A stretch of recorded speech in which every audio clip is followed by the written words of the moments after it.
Bonjour à tous, Massa al-Khair.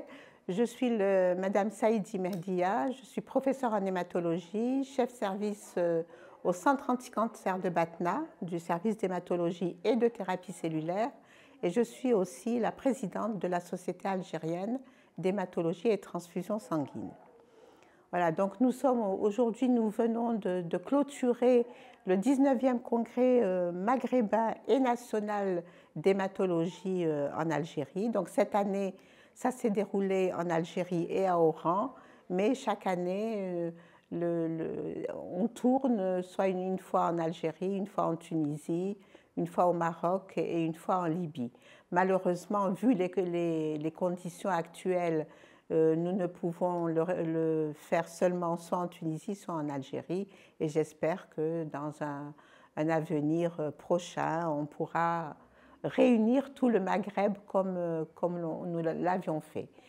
Donc cette année, les thèmes de ce congrès étaient de deux. Donc la leucémie lymphoïde chronique, qui est une hémopathie maligne, c'est un cancer du sang, mais qui touche les sujets plutôt âgés, donc dans la soixantaine. Donc c'est une maladie chronique, mais chez nous en Algérie, on n'en a pas beaucoup. L'incidence est de 0,5 pour 100 000 habitants. Par contre, dans les pays comme en Europe, aux États-Unis, l'incidence est beaucoup plus importante puisque leur population est beaucoup plus âgée. Donc, comme c'est chronique, oui, en général, ce n'est pas très méchant, mais c'est quand même une maladie qui est incurable, sauf qu'actuellement, il y a beaucoup de progrès qui ont été faits dans la prise en charge et ce sont des malades qui deviennent réellement chroniques et la mortalité est vraiment réduite. Donc ça, c'est pour la leucémie lymphoïde chronique, dont le diagnostic est fait facilement chez nous. Pratiquement dans tous les services d'hématologie, nous faisons le diagnostic assez facile sans avoir recours à d'autres techniques que celles qui existent dans nos services. La prise en charge également, en plus de ce qui est bien dans la LLC, c'est qu'actuellement nous avons eu récemment, depuis un mois, une nouvelle molécule qui a encore enrichi l'arsenal thérapeutique de cette pathologie que nous n'avions pas depuis longtemps, que nous n'avons jamais eu, c'est la première fois qu'on l'a, et ça c'est très bien pour nos patients. Le deuxième thème, c'est l'aplasie médulaire acquise, qui est une maladie très grave, ça n'est pas un cancer, mais c'est même plus grave qu'un cancer. Ça survient chez les sujets assez jeunes, et en plus, ça survient souvent très brutalement.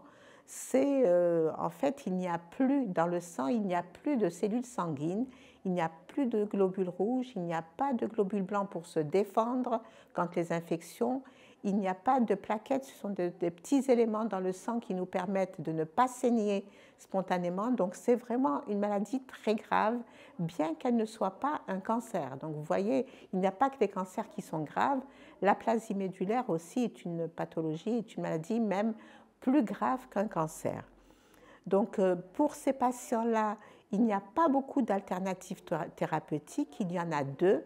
Il y a la greffe de moelle, c'est-à-dire qu'on va leur remplacer leur moelle par une moelle normale qui provient d'un donneur, et ce donneur doit être dans la fratrie, qui est compatible, pas dans le groupe sanguin, mais dans d'autres groupes qu'on appelle le système HLA. Et donc, soit il y a un donneur et que le sujet, le patient est jeune, moins de 40 ans, il faut le greffer très rapidement. Soit le malade a plus de 40 ans ou alors il n'a pas de donneur compatible. À ce moment-là, le deuxième traitement est un traitement immunosuppresseur. On va utiliser donc des immunosuppresseurs pour traiter cette pathologie. Donc, par rapport à ces deux armes thérapeutiques, la greffe de moelle, c'est le seul traitement qui est curatif, c'est-à-dire que le malade va guérir. Le deuxième traitement, les immunosuppresseurs, le malade ne va pas guérir, mais on va obtenir une rémission qui va lui permettre de vivre assez normalement. Donc voilà les deux types de traitements qui existent, sauf qu'en attendant ces traitements, les patients doivent être transfusés régulièrement, doivent recevoir des antibiotiques ou alors des culots de plaquettes pour qu'ils ne saignent pas. Donc vous voyez, c'est vraiment un traitement de support, un traitement de réanimation hématologique. Donc voilà les deux thèmes qui ont été discutés, débattus durant ces 2 jours. Et en plus des communications algériennes, il y a eu aussi des communications de Tunisie et puis 3 communications par visioconférence du Maroc. Donc, nous avons échangé nos expériences. Donc, la Société algérienne d'hématologie, bon, après ce qui s'est passé aujourd'hui, je peux vous parler un petit peu de la Société algérienne d'hématologie qui existe depuis 20 ans, donc qui est assez ancienne.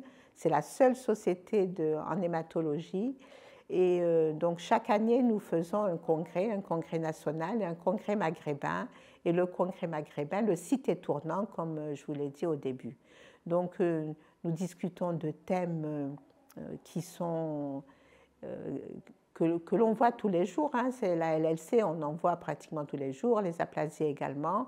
Et on essaye de déterminer le meilleur traitement, la meilleure prise en charge pour ces patients. C'est justement en échangeant ces expériences que nous avons pu améliorer nos connaissances et surtout la prise en charge de nos patients. Donc, en l'hématologie, je pense qu'il y a beaucoup de personnes qui ne connaissent pas, hein, je parle du commun des citoyens algériens, qui ne savent pas très bien ce que c'est que l'hématologie, tout simplement parce que c'est une discipline qui est assez jeune, et qui est donc très dynamique.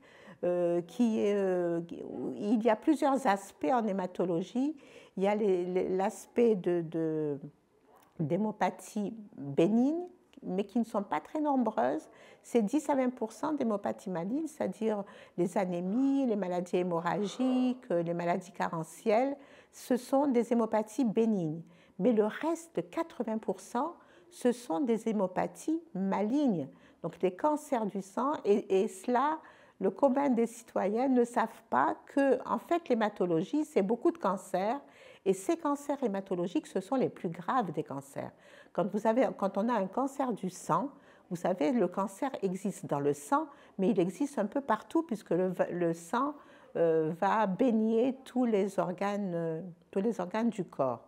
Et donc, ce sont des cancers les plus graves et qui nécessitent pour leur prise en charge déjà une structure, un service qui est particulier où on doit isoler les malades. Un malade doit être seul dans la chambre et être traité tout seul. Sinon, si on met un autre malade à côté, l'autre malade peut infecter.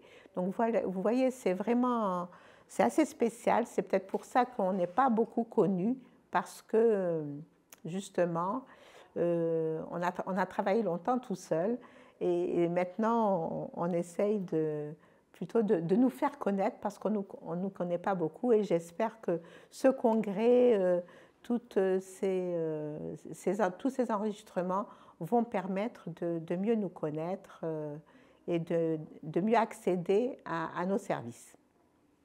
Merci beaucoup.